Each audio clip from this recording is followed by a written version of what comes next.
Well, what the president said, though, was systemic failure, bigger than one guy dropping the ball, or at least from what he seems to know.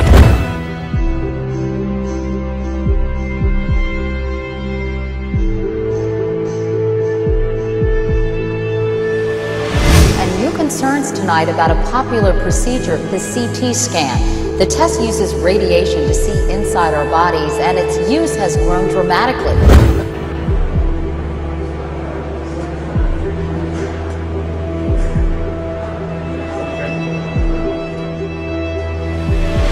President Obama is expecting a preliminary report tomorrow on the Christmas Day terror attack on a Northwest jet headed for Detroit. That flight originated, of course, Well, joining us now, passengers Kurt and Lori Haskell, who told authorities about a remarkable scene they witnessed at the gate in Amsterdam.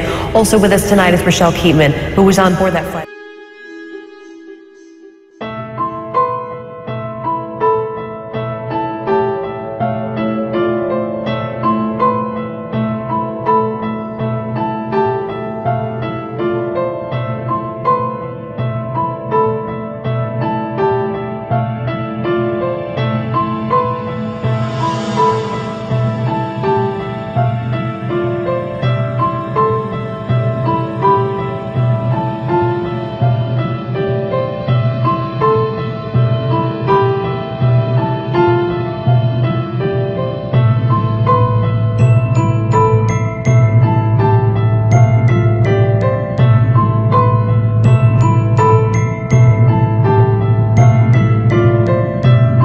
Walk us through what you saw in Amsterdam. Sure. Lori and I were sitting near the boarding gate, sitting on the floor. There weren't any seats to sit in. And I saw two men, and they caught my eye because they seemed to be an odd pair. One was what I would describe as a poor-looking black teenager around 16 or 17, and the other man, a age 50-ish, wealthy-looking Indian man, and I was just wondering why they were together. Kind of strange. And I watched them approach what I would call the ticket agent, the final person that checks your boarding pass before you get on the plane. And I could hear the entire conversation. The only person that spoke was the Indian man, and what he said was, this man needs to board the plane, but he doesn't have a passport. And the ticket agent responded, well, if he doesn't have a passport, he can't get on the plane. To which the Indian man responded back, he's from Sudan, we do this all the time. And the ticket agent said, well, then you'll have to go and talk to my manager. And she directed them down a hallway. And that was the last time that I saw the Indian man, and the black man I didn't see again until he tried to blow up our plane.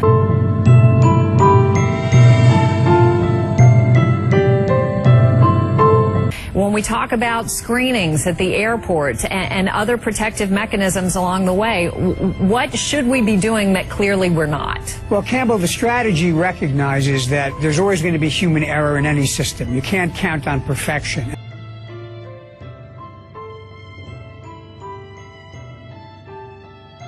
And that's why we built a strategy at the Department of Homeland Security of what we call layered security. A number of different layers so that even if one fails, another one gets picked up. It's complicated here, of course, because the actual screening took place overseas, where the U.S. ability to control what goes on is obviously not the same as it is here.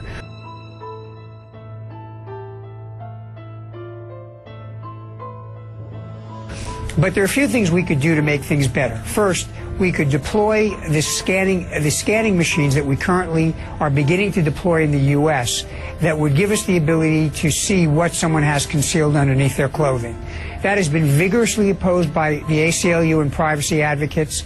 The House of Representatives voted to prevent us from using it. But I think now there's been a very vivid lesson in the value of that machinery. Okay, can I stop you there for a second? I know you've been an advocate of this technology for a long time. Correct. But just in the interest of full disclosure, I also want to point out in your current role as a security consultant, you are representing some of the companies who manufacture that technology, correct? Absolutely correct, yeah. Okay.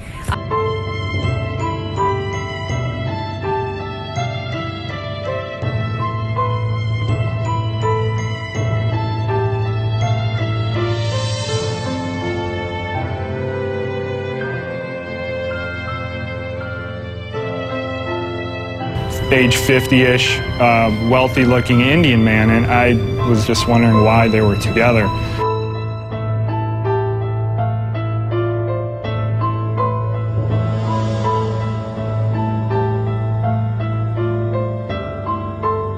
And as you can imagine, as a result of that, makers of security devices and biometric technologies soared today in global trading. Here you can see ICTS Technologies up 35%, L3 Communications up 1.5%, and OSI Systems rising as well. Here 10%, all rising as the push for full-body scanners at airports continues to gain momentum.